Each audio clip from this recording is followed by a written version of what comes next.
Jaguar Wright claims Diddy contracted AIDS after reportedly being involved with 20 men while in jail. Reports suggest Diddy is crying and pleading for release, as former inmates and wardens from the Metropolitan Detention Center confirm his life may be at risk. Could have that opportunity just like everybody else. I mean, he actually caught HIV, having a lot of women. Oh yeah, let's just go down the rabbit hole of all of his sins. I'm just saying. You want to know what's wild about that though? He faced that head up. He did. And he didn't stop. And he didn't stop doing what he's done. He an advocate. Now he did that. And period. Listen to me. He faced that head up. How many dudes is running around undetectable? G. Come on. In the game. Man. Because I could tell you 20 right now that I could rattle off names, and wouldn't nobody be able to sue me. Wait, please name them, because we need to know. I'm not doing that. Those things that I'll be discussing on the Jaguar Wright show from here on out. Shout out Jaguar Wright. Violence. How bad is it inside this federal lockup? There have been 2 murders, 4 suicides, and numerous stabbings and lockdowns in recent years. It's so out of control inside that 4 federal judges are reportedly refusing to send any more prisoners here. Donald Trump's former fixer, Michael Cohen, spent a harrowing year in federal custody. He says for someone used to a life of luxury like Diddy, prison life is a severe shock. You have a desk, you have a plastic chair, you have your bed with a 1.5-inch mattress, no pillow, and you also have a locker. So you basically have 3 feet by 5 feet to move around. So you have a basic 15 square feet. It is a horrible, horrible place. Diddy's lawyers were so eager to keep him out of jail, they offered his palatial $48 million home in Miami Beach and his private jets as bail. Today, they are even offering to restrict female visitors to his homes, except for his mother, daughters, and the mothers of his children if he is released. They told the judge the jail he was being sent to is dreadful, dirty, inhuman, and an ongoing tragedy. How's your dad doing? How's your dad doing? Family members appeared somber as they arrived at federal court in Manhattan today in another attempt to get out on bail. The judge cited Diddy's history of violent temper and potential intimidation of witnesses as reasons for keeping him behind bars. Diddy's former protege, singer Aubrey O'Day, is celebrating Diddy's downfall today. I feel validated, a win for women all over the world. Combs has pled not guilty. Those were the only words he... The conditions where Diddy is being held are reportedly terrible, and he's struggling to adjust.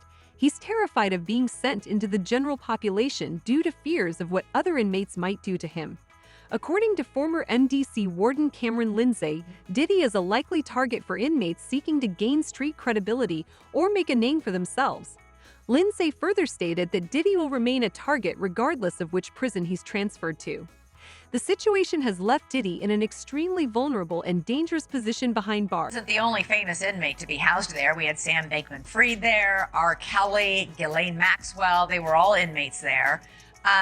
Sean Combs is being kept away from the general inmate population. You say his fame makes him a target. Yeah, sure. And not necessarily at the MDC only. I mean, anywhere. Yes, in my humble estimation, his life, his safety is in jeopardy in any correctional lockup right now. If it is true, as reported, that he is housed in the special housing unit, it's important to note that the special housing unit is a lockdown, 24-hour lockdown unit. The MDC Brooklyn is a high-rise. The vast majority of the floors are general population floors, but the special housing unit is a 24-hour lockdown facility. So this is for Mr. Combs' protection.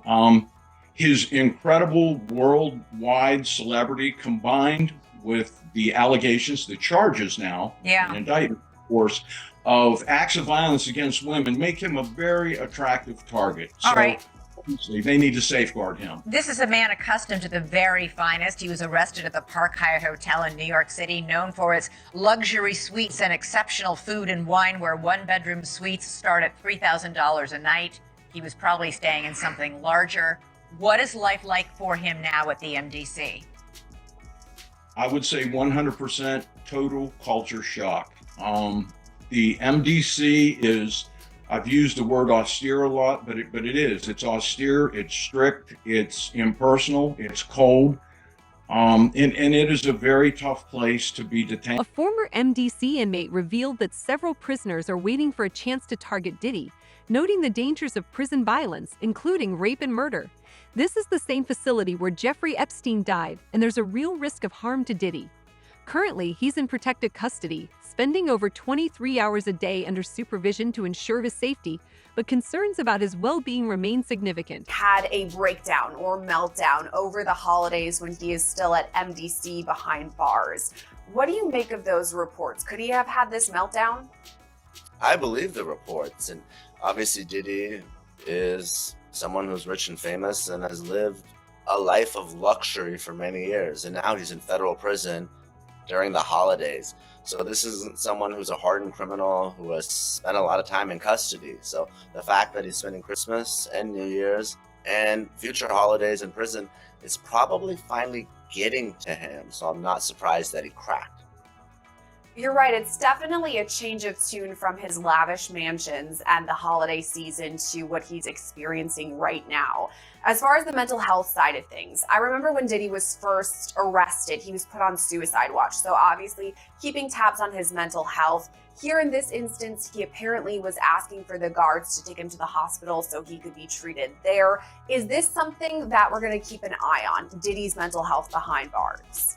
I think so, and obviously, we haven't seen him, but your colleague Elizabeth has reported that he looks like he's lost some weight and he has some more gray and white hairs. I think it's taken a toll on him, and I think that he expected for some reason that he would be out on bond, and obviously that hasn't happened. There were 3 different bail applications that were denied by 3 different judges, and ultimately they withdrew their appeal. So now that it's hitting him that Diddy's going to be in custody at least until May 2025, I think he's just having a tough time coming to terms with it. Because like you said, here's someone that had multiple private jets, homes in New York, Miami, Los Angeles, and all of a sudden his only home is his prison cell, and he's not getting the Christmas dinner with his family that he had, and we all saw the video of him having to spend his birthday in prison. The Metropolitan Detention Center, where Diddy is currently held, is notorious for being one of the toughest facilities, especially for someone like him. While Diddy isn't a hardened criminal, he's now living among extremely dangerous individuals. Initially, he believed his stay would only last a week or 2, but with bail denied 3 times, he's facing the reality of being incarcerated until this trial in May. This means he'll spend at least the next 5 months behind bars in harsh conditions. There's no VIP section, there is no concierge, only conmen, killers, and kingpins. MDC is so bad, federal judges have questioned the harsh conditions for those here awaiting trial. So bad I was here 2 years ago during a cold spell, reporting on detainees with no heat, pounding on windows for help. There was even a congressional inquiry. But take the word of a former inmate I spoke with who goes by Esco. It's terrible. The food is terrible. Of course, the inmates are terrible. The guards are terrible. The conditions are terrible. It's just terrible. The inmates that you're surrounded around, just in general, a lot of them are brought up on pretty heavy federal indictments, right? So just in terms of the atmosphere there, it's just certainly one that no one wants to be in. Combs was placed in a special housing unit and on suicide watch, the standard protocol for high-profile celebrity detainees. The disgraced mogul was denied bail by 2 separate judges. His attorney, Mark Agnifilo, asked the court to transfer him to the federal detention section at the Essex County Jail, but the judge deferred to the Bureau of Prisons. Federal trial attorney Philip Hamilton says lockdown can mean a lot less time to prepare your defense. In terms of fighting their case, it just makes it all the more difficult, because now in terms of you being able to communicate with your attorney, you are at the realms of just what's going on with respect to the facility. Is it on lockdown? Is the facility letting visitors in? Detainees on suicide watch wear tearaway paper hospital-style garments and rubber shower shoes. The isolation may be the worst part for Combs. It's being done for his protection in the violence-prone facility. He will have no bunkie. You're not going to have any contact with any other inmates. So for him, it's going to be a little different than for a person like me, where I will go in, I will go through process and intake, and then they'll assign me a cell, and I'll have a bunkie or a cellmate, and I'll be in population. For him to be able to get out at this point, it just doesn't look good. So breaking news right now, Larry, I am just getting word. People Magazine says it's got a source on the inside that tells them that P. Diddy's on suicide watch tonight. Do your sources confer the same information? Are they saying it was possible? Hey, real quickly, all that commissary stuff, he's not getting any of that because people in the SHU have an abbreviated list. So he's out of luck. No stake for him. Yeah, he is on suicide watch. This guy thought he would have went home. All of a sudden, he didn't get bond. Remember, the first night that he was there, he was like an overnight guest. When they pulled his bond hearing, now they checked him into the system, and reality has hit him. And I understand that he has a shrink coming by his cell to see him several times a day. And now there's talk about putting him in, it's like a bubble. It's like a cell that has like a plexiglass wall in it where they have inmates watching you. That's actually their job, to keep an eye on the inmates that are on suicide watch. Another error that I guess some warden told you this. There are sentenced inmates there. They're called cadre inmates. They don't have to be white collar inmates, but they're doing maintenance on the building. And the problem why there's a lot of violence there, they have housing units. And they're mixing bank robbers, drug dealers, rapists with white collar people. And this is why Diddy, he can't go into a regular housing unit because somebody will take him out for sure. Somebody's gonna get a lot of street credibility out of this. People that are doing substantial time that know they're never getting out. They'll just kill the guy.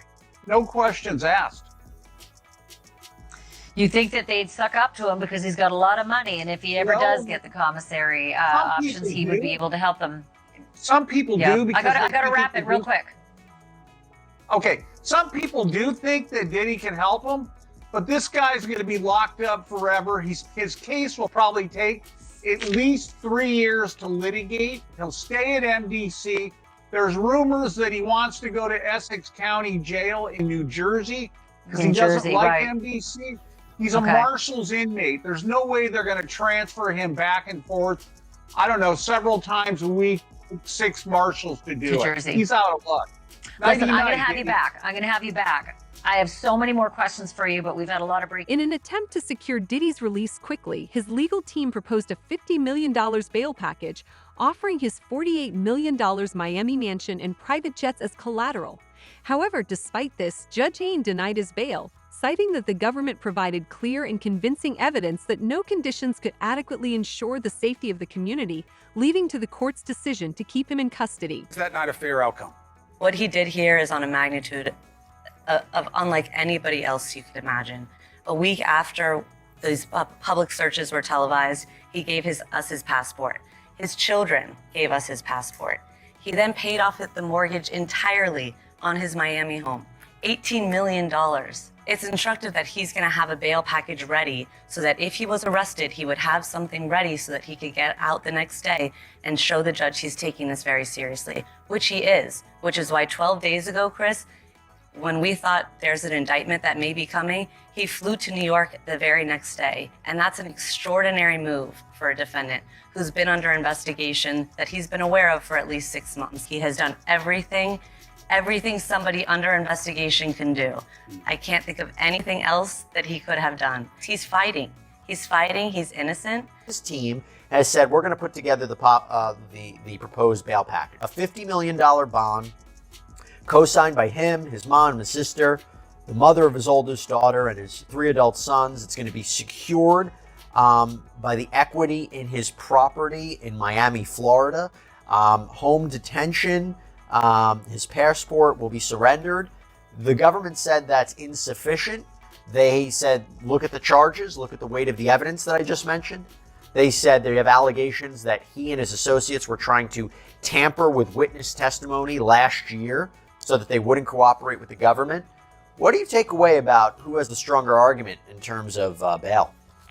Well, I think his counsel has done the best they possibly can. I think bringing him there voluntarily is very smart, starts them out on the right foot. But I think the last thing that you just mentioned, the interfering with witnesses. That's the allegation, yeah.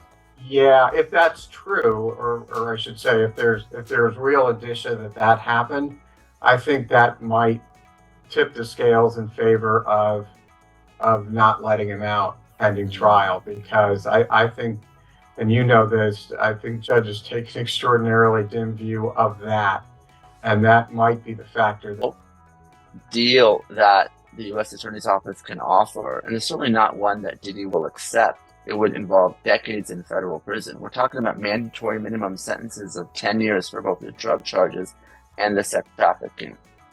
So we know that Diddy has fought charges before. There were state charges, there were gun-related, the nightclub shooting with J-Lo, but he's going to dig in his heels, and this case is going to trial.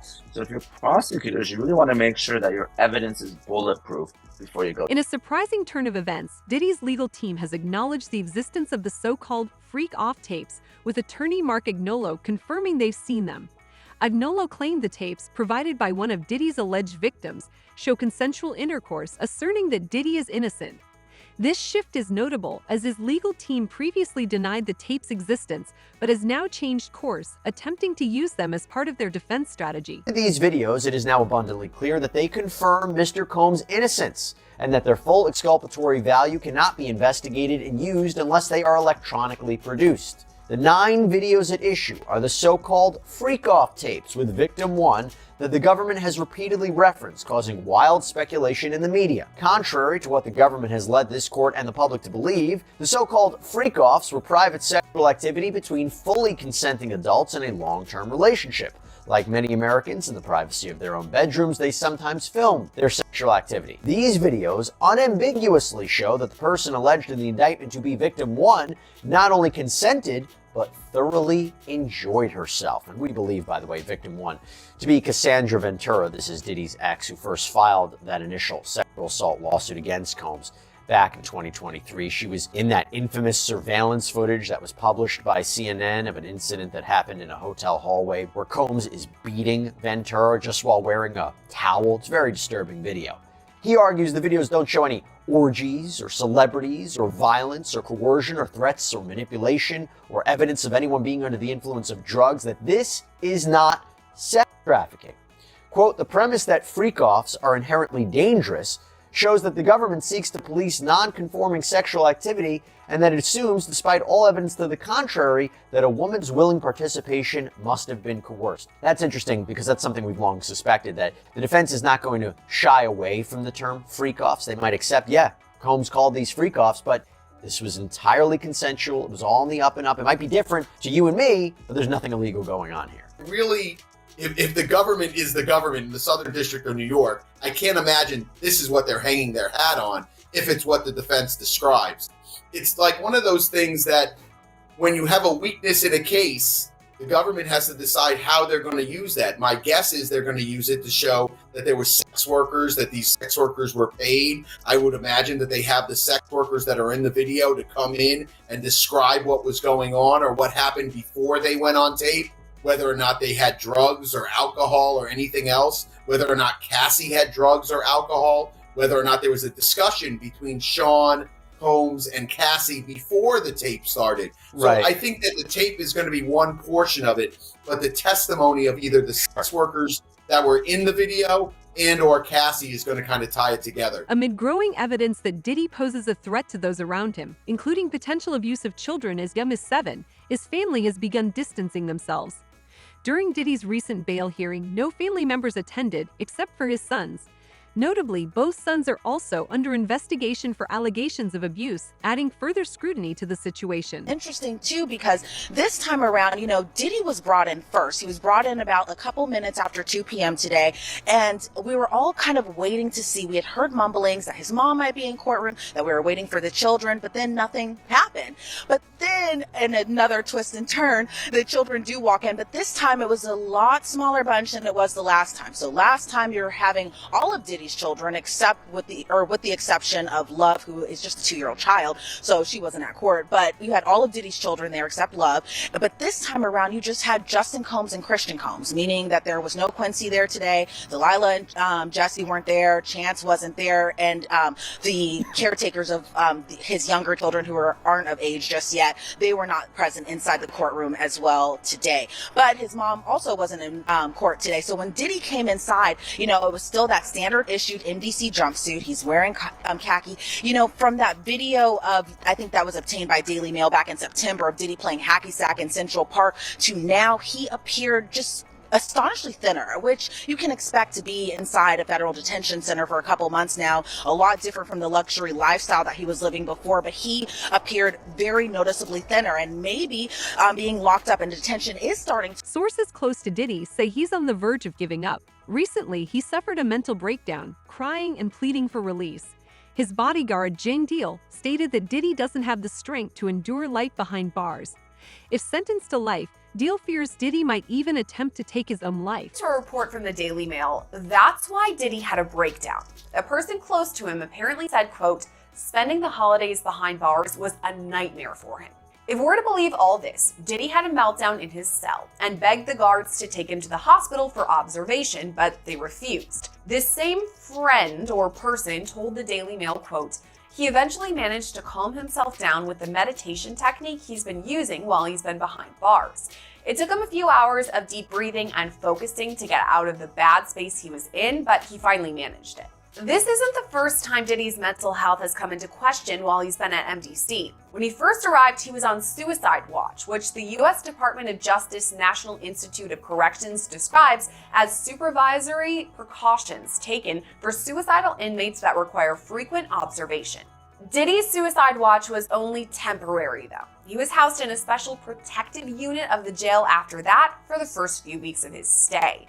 But Diddy right now is in Gen Pop, meaning general population, the place where majority of the inmates stay. And that's where he apparently had this meltdown over the holidays. Yeah, that makes sense. But you knowing Diddy personally, do you think it's possible he might take his life? It takes a certain individual to prepare himself to do a lot of years in jail. From the lifestyle that he had, I'm not saying that he can't. I just don't see him able to do time behind bars. Maybe if he be in a camp type situation, that's a possibility. But based on the lifestyle and what he's done and what he's accomplished, if he had to go behind those bars for a lot of years, I think that he may commit suicide. He'd do an Epstein. Why do you think he'd pull a Russell Simmons and leave the country? They was watching him, bruh. They was watching him.